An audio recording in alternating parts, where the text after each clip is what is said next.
तमाम इन्वेस्टर्स, मेरा नाम है फैजान तारिक और सीजर कैपिटल के एक और एपिसोड के साथ आपकी खिदमत में हाजिर हूँ, where we summarize, review and recap major economic news and developments.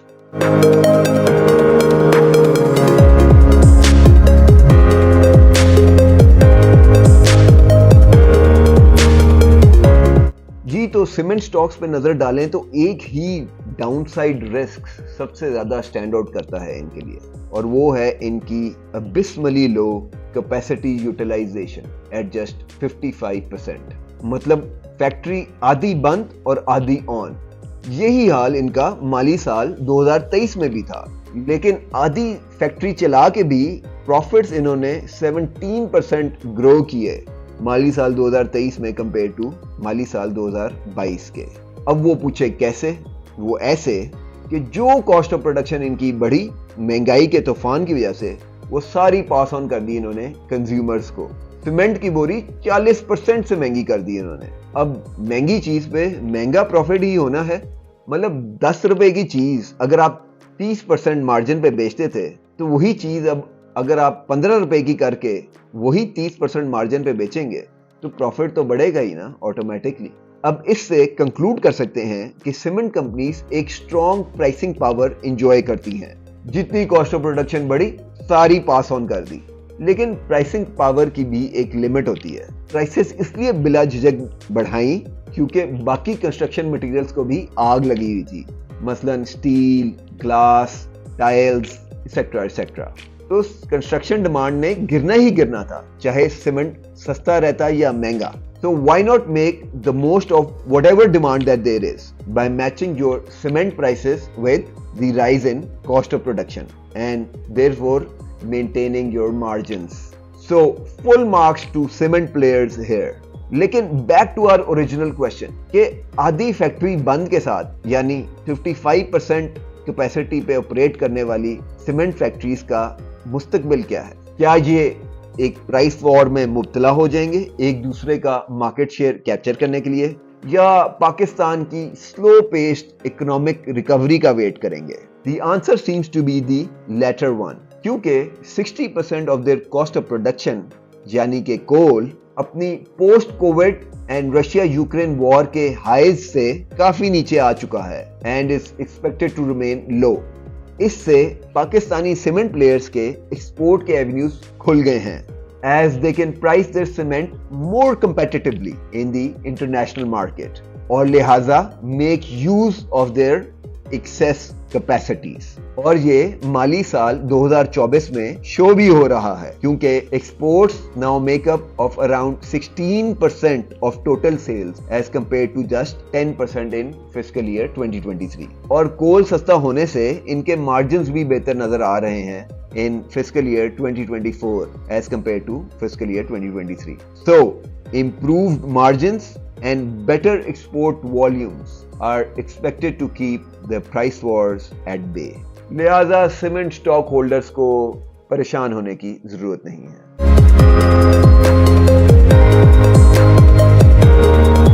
अच्छा जी, कमोडिटीज पे नजर डाल लेते हैं and let's take a start with coal, already discussed in our cement sector analysis earlier. अच्छा, कोल ने मार्च 2022 में अपनी पीक टच की थी और तब से लेके अब तक तकरीबन 77% डिक्लाइन कर चुका है। Great news for Pakistani cement manufacturers जिनके लिए कोल 60% ऑफ कॉस्ट ऑफ प्रोडक्शन है, लेकिन साथ ही साथ करेंसी भी 55% depreciate कर चुकी है since March 22, but nevertheless it is positive. कोल 77% नीचे आया, करेंसी 55% ऊपर गई, तो अप्रॉक्सीमेटली 20% का नेट बेनिफिट। और खाली सीमेंट सेक्टर की बात ही नहीं, कोल से तकरीबन आपके मुल्क की 10 से 20% बिजली भी पैदा होती है। तो सस्ता कोल मींस सस्ती बिजली। और माइंड यू, कोल ने अभी अपने प्री कोविड लेवल्स भी नहीं टच किए, कोल की जो कोविड से पहले 5 ईयर 10 ईयर एवरेज प्राइस थी। एंड एड टू दैट बड़ी तेजी से बढ़ता हुआ रुझान रिन्यूएबल एनर्जी से बिजली बनाने का, specially in China and Europe. तो कोल की डिमांड और प्राइस कुछ खास बढ़ती हुई नहीं नजर आती in the near future, which is of course a big positive for Pakistan. अच्छा, अब क्रूड ऑयल की बात कर लेते हैं तो crude oil is expected to remain elevated throughout the fiscal year 2024. वजह है ऑयल की supply cuts by OPEC alliance led by Saudi Arabia and Russia. और डिमांड की साइड से देखा जाए ऑयल की तो एक बड़ा इंटरेस्टिंग पहलू है। यूएस में एक्सपेक्टेड है interest rate cut. Interest rate वो कट करेंगे, डॉलर वीक होगा compare to other currencies, euro, pound, and because oil is priced in dollars तो एक वीकर डॉलर शैल इनवाइट और encourage more demand for oil. तो लिहाजा demand shall remain is expected to remain elevated, and on the other side supply cuts are expected to stay there.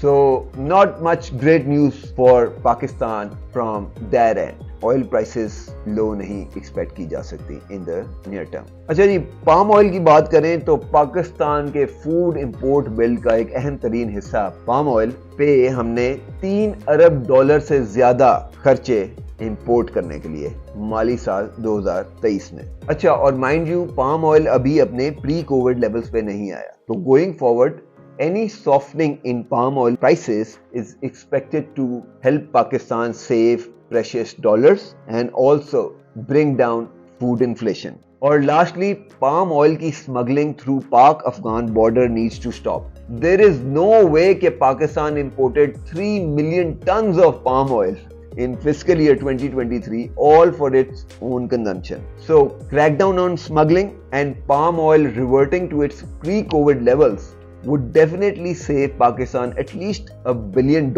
every year. अच्छा जी, commodities के review के इख्तिताम पे let's shed some light on LNG.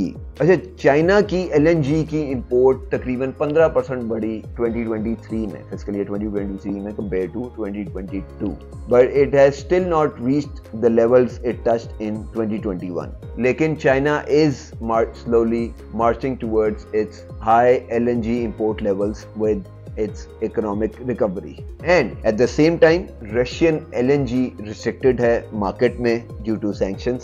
तो लिहाजा एक demand supply imbalance का खदशा नजर आता है विद डिमांड आउटस्ट्रिपिंग सप्लाई। और पाकिस्तान के लिहाज से एक बड़ा अहम पहलू LNG के इस्तेमाल को लेके कि तकरीबन 12% LNG आप अपनी पुरानी खस्ता हाल गैस सप्लाई नेटवर्क को यूज करते हुए हवा में उड़ा देते हैं। तो millions of dollars of LNG हवा में उड़ गई just because of an old decaying gas distribution network. So here's to hoping कि Russian supply comes on board quickly, लिहाजा softening LNG prices, और हमारा distribution network gas का gets an overhaul, saving Pakistan millions of dollars in gas lost just due to an old decaying distribution network. And to sum it up, cheap LNG would mean dollar savings and साथ ही साथ सस्ती बिजली। अच्छा जी, to end the episode let's shed some light on Pakistan's banking sector.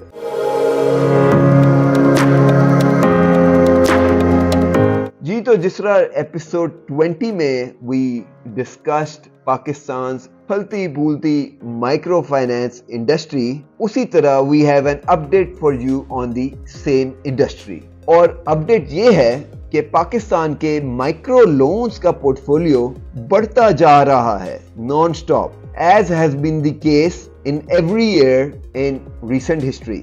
और depositors भी साथ ही साथ ग्रो हो रहे हैं for the micro finance banks, and with approximately 75% of the market still untapped, the microfinance industry is all set and poised to experience skyrocketing growth in its earnings and assets.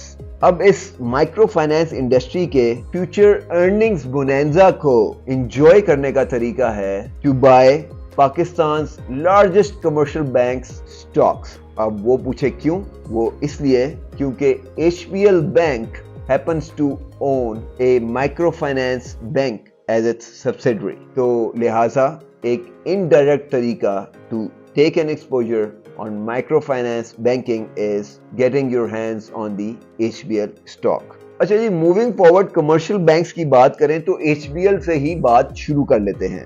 HBL bank, जो कि पाकिस्तान का largest commercial bank है, उसने अपनी history का highest quarterly profit record किया माली साल 2023 के आखिर में। और अगर माली साल 2023 के आखिरी 6 महीने को देखा जाए तो HBL ने अपना मुनाफा तकरीबन डबल रिकॉर्ड किया कंपेयर टू माली साल 2022 के आखिरी 6 महीने। इसी तरह इंडस्ट्री के एक जाना माना नाम MCB बैंक ने भी अपने माली साल 2023 के आखिरी 6 महीनों में 140% का जंप एक्सपीरियंस किया अपने मुनाफों में। और इस सब की वजह रही आसमान को छूती सूद की शरह, जिसकी बदौलत बैंकों ने की आपके और मेरे पैसों पे भरपूर कमाई। आपके करंट अकाउंट पे पड़े पैसे पे दिया 0 इंटरेस्ट और वही पैसा आगे हुकूमत को दिया एट 22% पर एनम।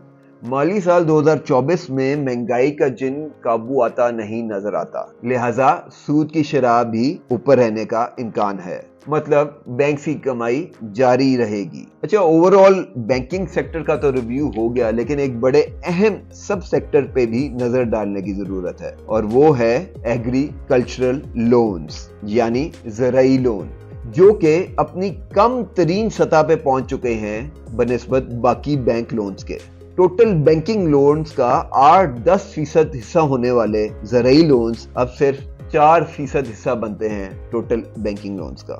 और अगर ज़राई लोन्स को कंपेयर किया जाए मुल्क की टोटल ज़राई पैदावार से, तो ज़राई लोन सिर्फ 1.5% यानी 1.5% हिस्सा बनते हैं टोटल ज़राई पैदावार के। और इस सब का मतलब क्या है? वो ये है कि माइक्रो फाइनेंस की तरह ज़राअत में भी लोन्स बढ़ाने की गुंजाइश बहुत बड़ी पाई जाती है पाकिस्तान में। और इस अपॉर्चुनिटी को एक्सप्लॉइट करने का प्लान लगता है HBL बैंक का, और वो अपनी नई कंपनी HBL ज़राई के थ्रू, जो कि छोटे किसानों को बिलखसूस कर्ज के साथ साथ बाकी सहूलियात मसलन बीज और फसली माहिरीन की राय से भी मुफीद करेगी। So keep your eyes on the HBL stock as the bank ventures into promising growth segments. Make the smart move today and invest with Caesar Capital.